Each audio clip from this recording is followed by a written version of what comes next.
Hello dear students, welcome in today's class. बच्चों आज फिर से हम आपका एक न्यू चैप्टर स्टार्ट करने जा रहे हैं। Okay, so this is your chapter number 24 and the name of the chapter is use of this and that. ठीक है, इस चैप्टर में हम दिस और दैट के यूज के बारे में जानेंगे कि दिस हम कहाँ यूज करते हैं, दैट हम कहाँ पर यूज करते हैं। Okay, let's start. Use of this, सबसे पहले हम दिस के यूज के बारे में जानेंगे। Okay, this is used for the things which are nearer. ठीक है, दिस हम उन चीजों के लिए यूज करते हैं जो हमारे पास होती हैं। ठीक है, दिस का यूज हम कहाँ पर करते हैं? उन चीजों के लिए जो चीजें हमारे नियर बाय होती हैं, पास होती हैं। ठीक है, पास की वस्तुओं के लिए दिस का प्रयोग करते हैं। Example, this is a table, यह एक मेज है, हमारे पास में कोई मेज रखी है। ठीक है, तो हम कह सकते हैं दिस इज अ टेबल, पास में रखी है वो। Okay, this is a copy, यह एक कॉपी है। ओके, पास की चीजों के लिए हम दिस का यूज करते हैं बेसिकली। ओके, नेक्स्ट है use of that. That is used for the things which are far away. That का यूज हम उन चीजों के लिए करते हैं जो हमसे दूर होती हैं। ठीक है, डिस्टेंस पे होती हैं, हमसे फार अवे होती हैं।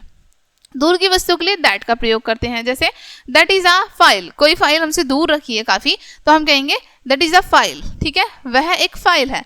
दैट इज अ बॉल, कोई बॉल हमसे काफी दूर है तो हम कह सकते हैं कि वह एक बॉल है। ठीक है, या फिर टेबल हमसे दूर है तो हम कहेंगे that is a table.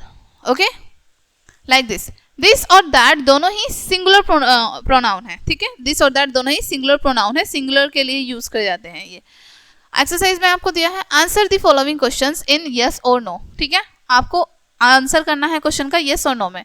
This is a boy. ठीक है, यहाँ पर आपको देखो इमेज भी शो की गई है।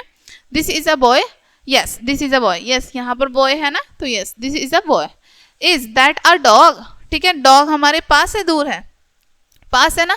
ठीक है, तो नो, यस हाँ यहाँ पर आएगा नो। ठीक है, दिस इज अ फ्लावर, तो यहाँ पर भी आ जाएगा no.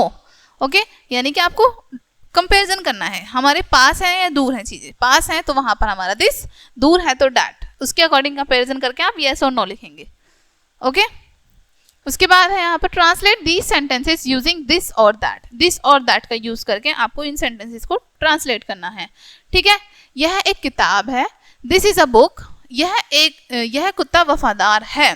This is a loyal dog या फिर फेथफुल डॉग। ठीक है, इस तरीके से change translate the sentences into Hindi.